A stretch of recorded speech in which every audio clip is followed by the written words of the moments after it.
Hello, my Aloha tribe, and welcome to the Aloha Perspective, where you get a little bit of something and a whole lot of everything. Happy Wednesday. It is hump day. And, I was thinking about the happiness anchors, and I'm still going to do that, but I think I'm going to try to break it down over a day or two, or maybe 3 days, because it's a lot of information in a very short amount of time, and I don't want anyone to get lost in it. So I'm going to I think next week will be a full week of just learning happiness anchors. And there was something else that I wrote down that went along with it that I think we'll put with it. And that was, because there's a lot of information with the happiness anchor. Task paralysis. So task paralysis. So we're going to do the task paralysis and happiness anchors next week. We'll cover that over 4 days because I think it'll probably take about that long to get through. Because like I said, I don't want to just throw this at you and then it doesn't stick, So today it is Self-Care Wednesday, and I went to pick up the cards because they were at the bottom of the pile and they fell out. But guess what fell out on top? This was the whole deck. This was the only card that was faced up, and it is New Adventures. So first and foremost, I promised everybody that I would tell them about the urban legend that is Mr. Emer. So if you watched yesterday's show, you will remember me talking about him because he's quite the fabulous guy, and you're like wondering, what did that have to do with soapboxing? Well, Mr. Emer was raised by a very strong woman and made him a very strong man, and a very kind of open and really kind of eccentric and in his own way kind of dude. So anyways, back in the early days of email and the internet, a lot of things used to go around. Everybody always shared stories, and you never knew what was true and what wasn't true. And oh, good morning, older sibling. So I remember one day, older sibling and I were talking before I met Mr. Emer, and she's all like, "Oh yeah, and she was telling me the story, and I remembered reading this story.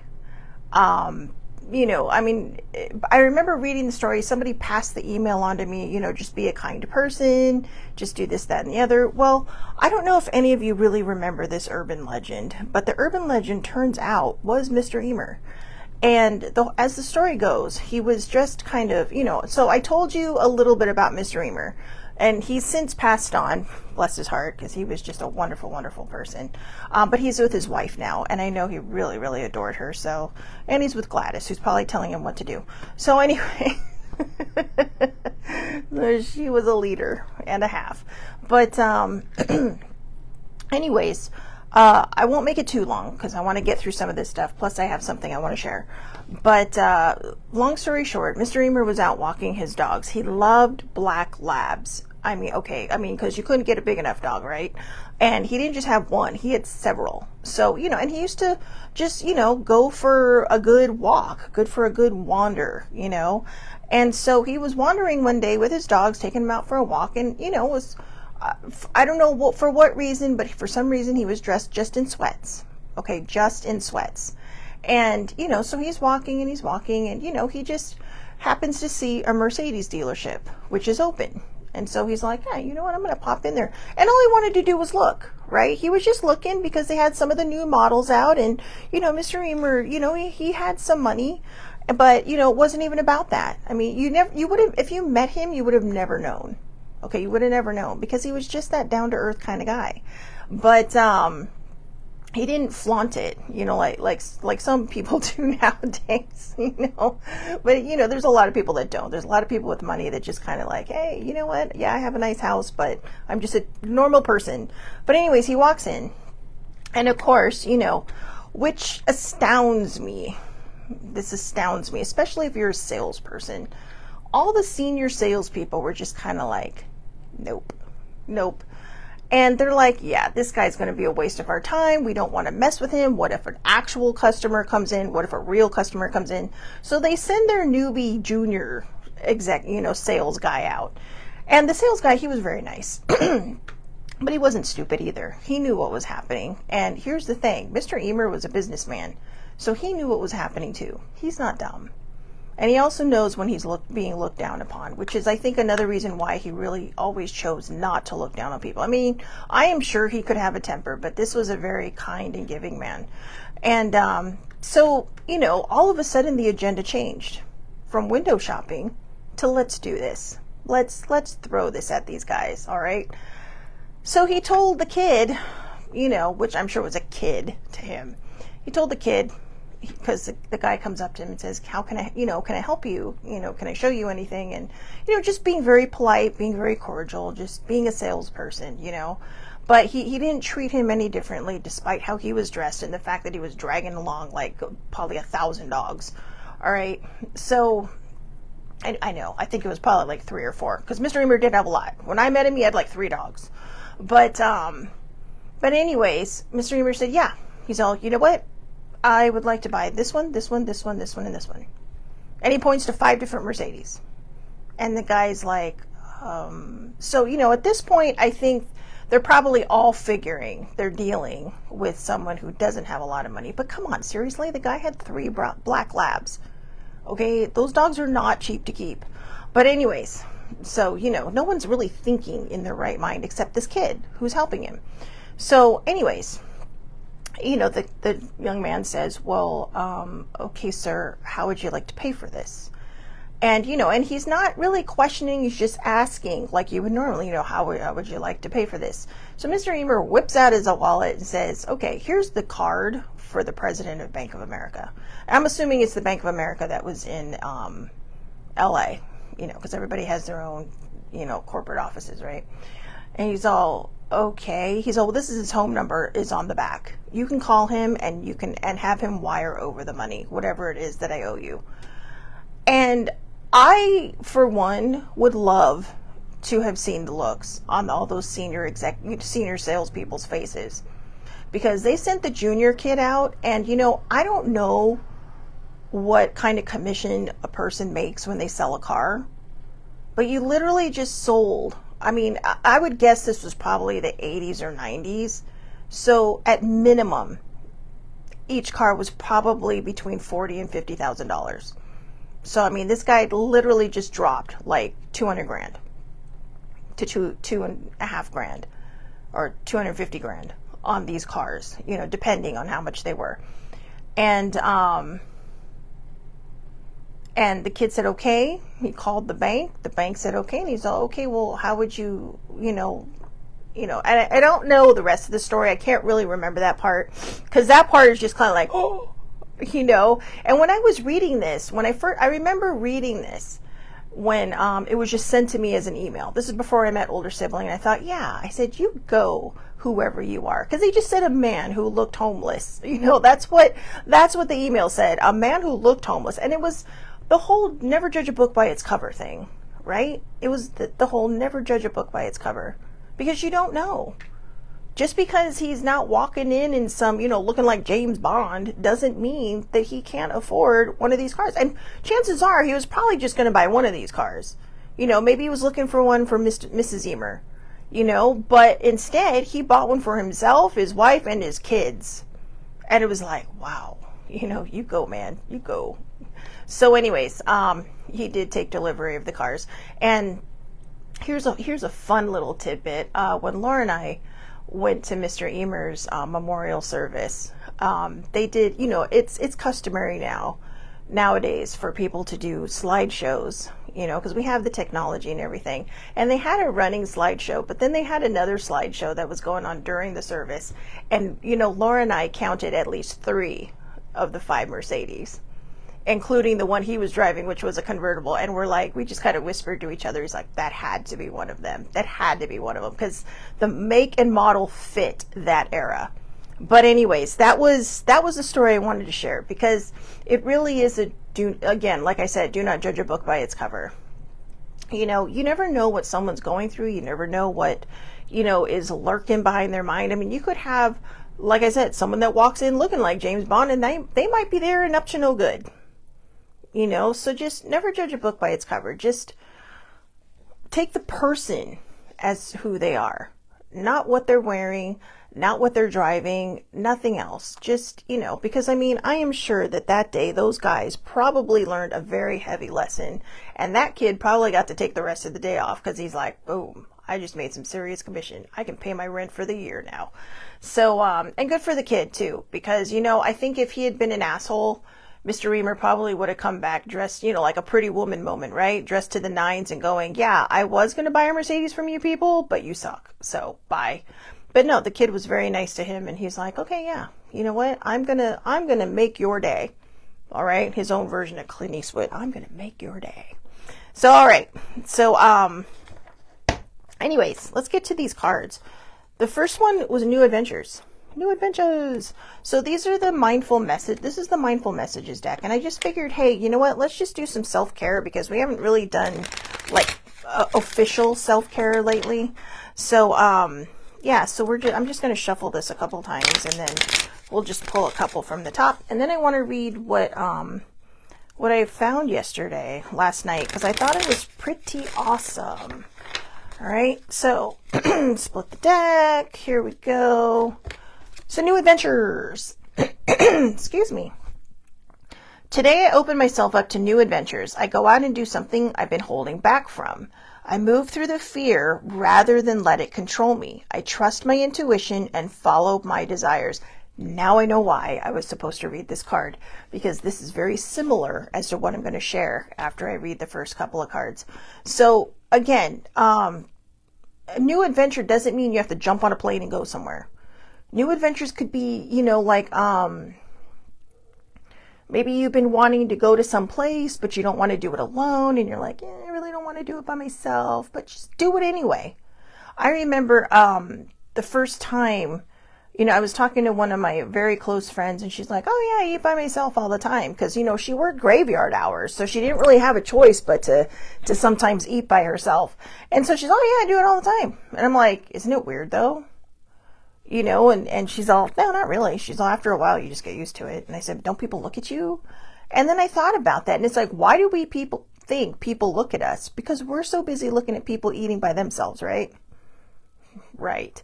So no. So I one day I just went, and I just went to a fast food place, and I thought, yeah, I'm going to try this. I'm going to see what it's like. Sorry guys. I'm going to see what it's like. And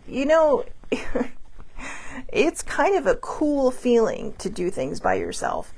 But I know sometimes we worry about what people are going to think about us, what people are going to say. Oh, that person looks so sad. Oh, that person looks so lonely. No, you know what? Don't let anybody dictate how you feel, because, they don't know.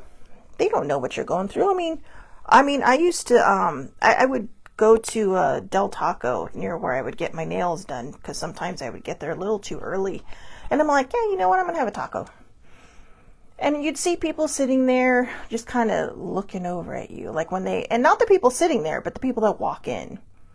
And they're just kind of like, oh, and I mean, half the time I'd bring a magazine or whatever.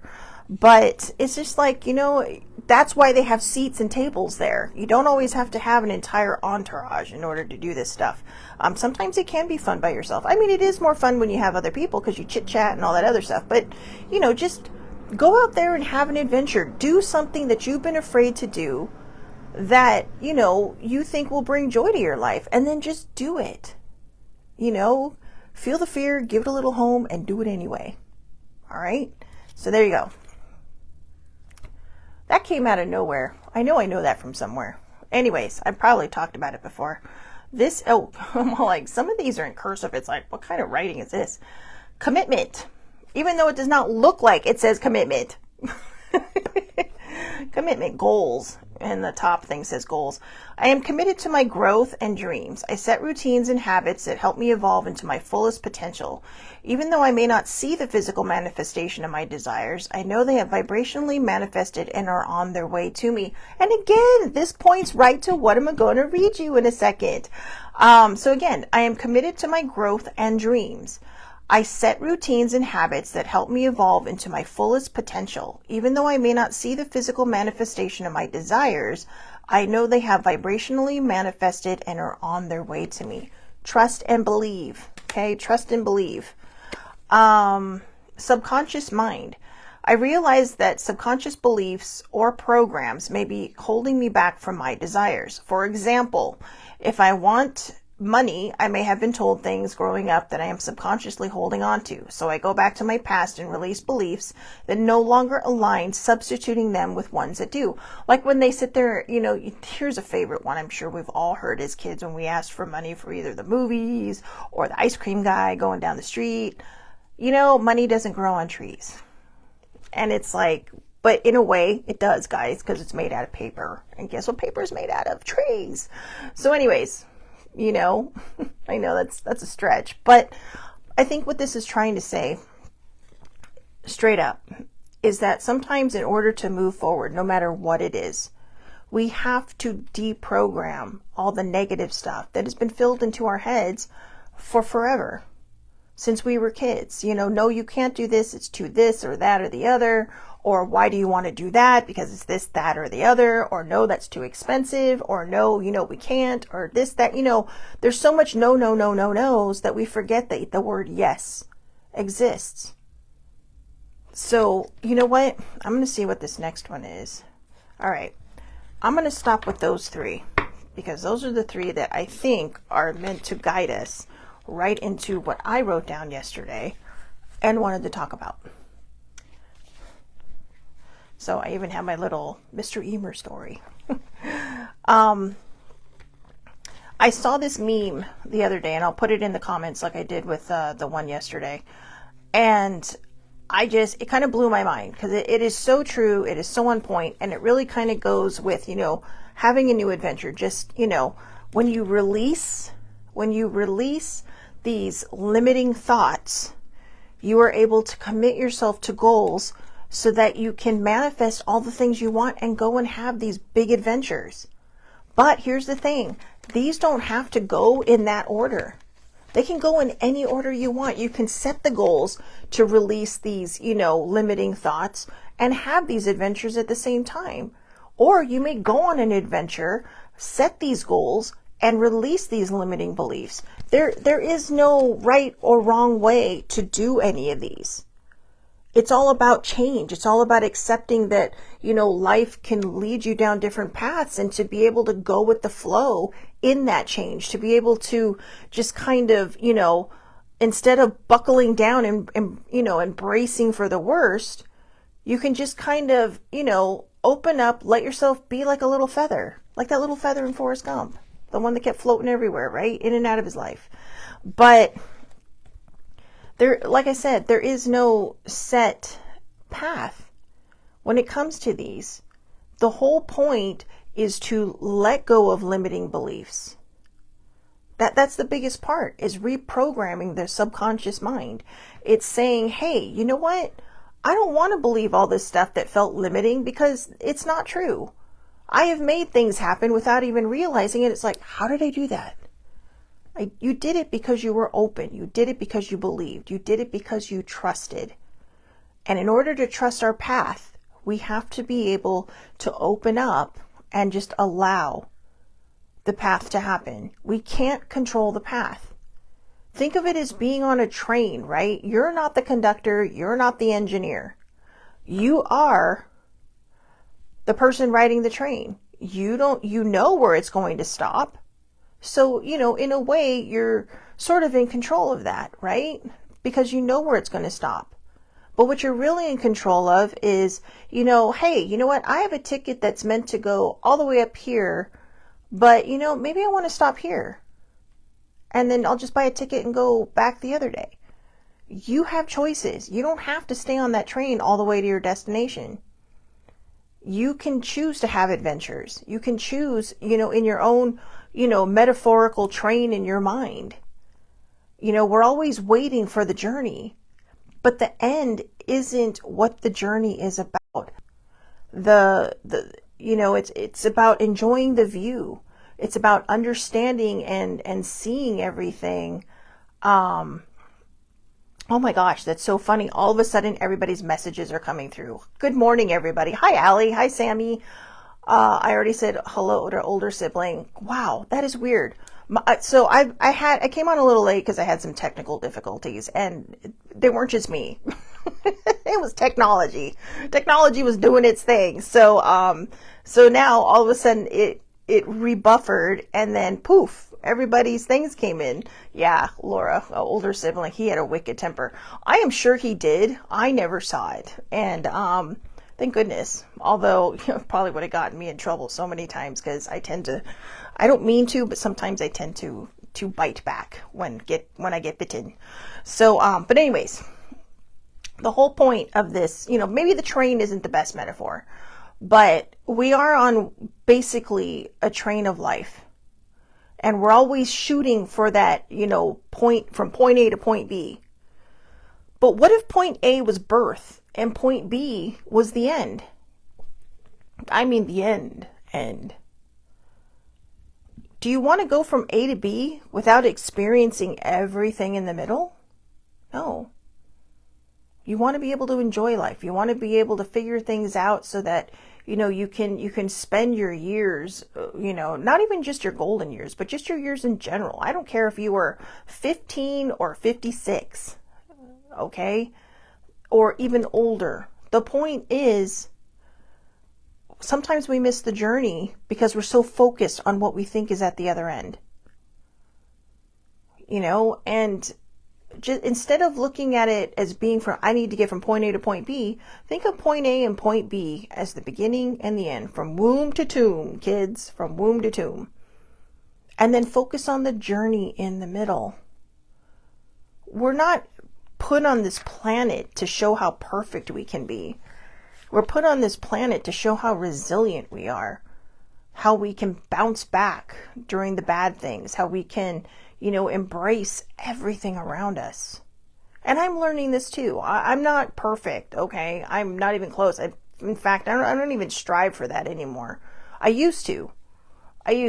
And I think a lot of that was just really based in control, because, again, when you go back to the past, we try to control what we think we can, when really, in all honesty, we're never in true control.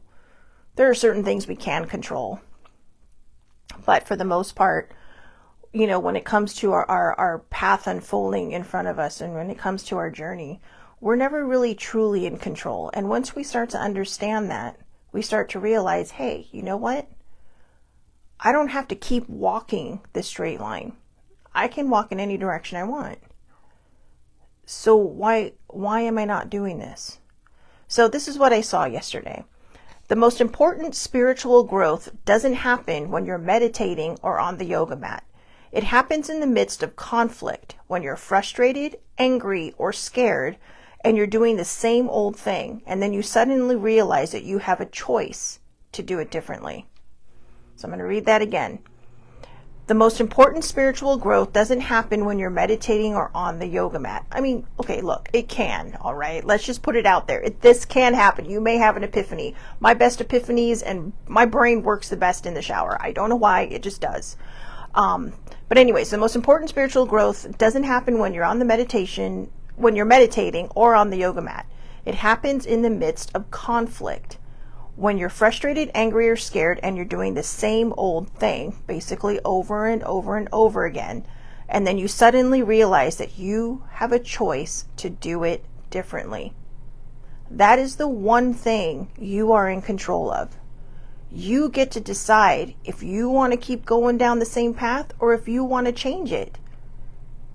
When you're at that fork in the road, you can go straight. No one, they always talk about the fork in the road, right? But nobody ever talks about how you can keep going straight. And that's what most of us do, because we're afraid to veer off the path. And usually when there's a fork in the road, that means there's a lot of something in the middle, a lot of obstacles, a lot of, whatever, right? It's a unbeaten path. But that can also be a good thing, because then you can see both sides, right? But it's all up to you. You get to decide, hey, do you want to take this way? Do you want to take this way? Or is it fear that's keeping you going straight over all these obstacles? I mean, we don't know what's going to happen down path A or B, right? We just know that, there's a fork in the road. And here's the thing. It's like with any road you go down. If you're not happy with it, you can always turn around and start and try the other thing. And if that doesn't work, then go down the middle path for a while and see what pops out at you. See what says, ooh, you're having your aha moments. But the thing is because of a lot of our limiting beliefs from our subconscious mind, we forget that we are capable of great things. We are capable of big things. We are, I don't know, oh, that's so funny. I just looked over. So this is the new book I'm reading. I found it on one of my adventures with my cousins last week. It's called The Awakening and Other Stories by Kate Chopin. And not related, her husband may have been, but that was his last name. She was Irish, O'Flaherty. But apparently this was written so not this particular book, but this story was written in 1899. This book is about 25 years old. But this book was written this story, I should say, was written in 1899. It was one of the longer novels that she had. She ended up dying about 5 years later. But it was deemed both brave and, kind of socially conscious, but also, whoa, lady, woman like you should not be writing this kind of stuff, did not hit the Bible Belt well. Let's just put it that way. I haven't read it yet. I'm still in the intro phase reading about her because I just started it last night. But the point is that she didn't give a shit. She's like, no, this is in my head. I'm going to get it out. I've written other stories. I had to start writing to kind of support my family after everything went sideways in the cotton business. And, she just threw it out there. And somebody actually said, I can't remember who it was, but somebody in here said, this is going to be a story of posterity. Oh, here it is. In height, however, and depth, it is the awakening that will serve as her passport into our time and posterity. And that was from, I don't know who wrote that, but it was part of a book review. But I liked that because even though she didn't write it in our modern time, and she wrote it in kind of a time that was probably a very, very risque, especially for a woman. Men, for some reason, can get away with it. Women at this time could not. And, like I said, I haven't read it yet. I'm very excited to read it. But the point is, a lot of people said, she was kind of like the first women's lib and this, that, and the other. But we don't know how many people read that story. And it may not even be about the story. It's the fact that a woman wrote it, put it out there, kind of got panned for it, and in a way a lot of people believe it kind of ended her career because the world was really not ready for that. Kind of like Edgar Allan Poe. Well, the world was not ready for a lot of his works, but look how popular and famous he is now. Not just because he had this kind of skewed life, but because his stories stick with you. And I'm excited to read this because this is a woman who took a chance. And this is over 100 years ago. She died 121 years. She died in 1904. She died 121 years ago at the age of 54, I believe. But she put this out there and she showed women, hey, you have power. You have strength. And this isn't just about women, guys, for all the guys that are out there watching. This is about showing all of us. Don't listen to society's, yammerings in your ear. Don't listen to their limiting beliefs. Don't listen to, what we've been taught that doesn't resonate with us anymore. You don't have to be submissive if you don't want to be. If you choose to be, that's your choice. If you choose to be behind doors, hey, that's even a bigger choice for you. But there is a difference between the two.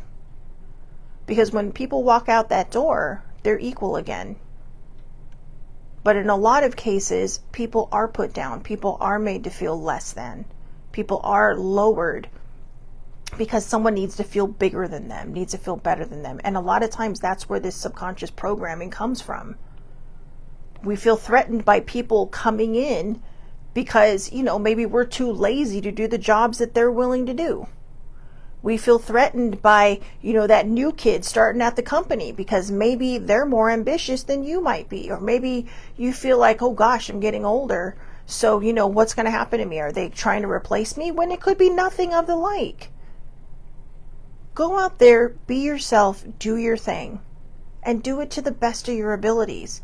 That's what spiritual growth is about. It's not about, when we feel that awakening, it's kind of like, whoa. But I'll tell you, when I told you I had that spiritual awakening last week, I realized, even before we started that show, that it didn't just happen like that. It had already happened. But what made it the aha moment is I woke up and realized, not physically woke up, but I mentally woke up and said, look where I'm at. Wow. When did that happen? And I can't even pinpoint when it happened, but I know it happened. And then all of a sudden, it was just like, oh, I can't go back. Do not let your past dictate your future. We can't. We do, but we shouldn't. Because we're in charge.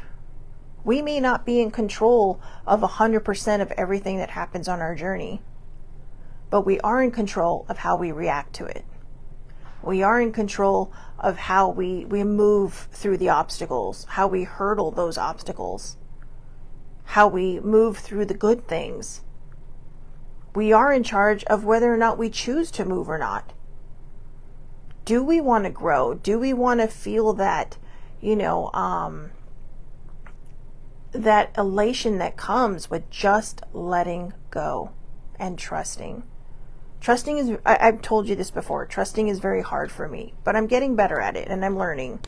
And, it's not the easiest thing for me to learn, and it's not the easiest thing for me to do. And I still struggle with it on a very big level of learning how to just trust that everything's going to work out the way it's supposed to work out. But there's always that nagging thought, right? What if it doesn't work out the way I want it to? You know what? It doesn't matter. I've gotten this far in my life and I'm still alive. So something's going right? But it's up to us to choose how we want to keep moving forward. Do we want to keep moving forward, holding on to the rails and being afraid to just see what happens? We have to commit to ourselves to let go of limiting beliefs. We have to be courageous enough to have that new adventure. And like I said, that new adventure may not be anything other than you choosing to just let go and trust. Sometimes it's all it takes. All right. So I hope everybody has a wonderful, wonderful day. I will hopefully see you back here tomorrow, 8:30 a.m. Pacific time, Facebook Live. All lives are public. Anybody can watch across the board under Shelly Marie Lucas. You can also find me, across the board on social media, either under Shelly Marie Lucas, the Aloha Perspective, or Shellbell's Quest on Twitter. Right now, everything I'm doing on Instagram is actually under my actual name. I do have an Aloha Perspective site, but I've kind of let it fall by the wayside, which I do apologize for. So yeah, it's kind of, it needs work and I will get there, but right now you can just find everything pretty much under my name or under Shellbell's Quest. And of course on YouTube under Shelly Marie Lucas, or the Aloha Perspective. All right. So I hope everybody has a wonderful, wonderful day. Thank you so much for watching. Girls, ladies, thank you. Yeah, hugs and love to all of you. And to the same for all of you watching later. Hugs and love to all of you too. Because again, like we said yesterday, right? If people can hate for no reason, I can love for no reason. So yeah. And just think about that Mr. Emer story. Now you've heard it from my mouth that it wasn't just an urban legend. It was actually something that happened. And, true to form, true to his credit, I think a lot of it was, Mr. Emer not just saying, yeah, I'm going to give this kid a break. It was him going, oh yeah, watch this. Because, he was good at putting people back in their place. And, I'm fortunate that I never had to experience that part of Mr. Emer, but yeah, stay sassy. Just stay sassy, people. That's what the world needs. It needs a little sass and love, Put on your sassy pants today. and just go out there and fill the world with all of you and all of the love that you can put into it. Okay. And again, have a great day, everybody. And thank you so much for watching.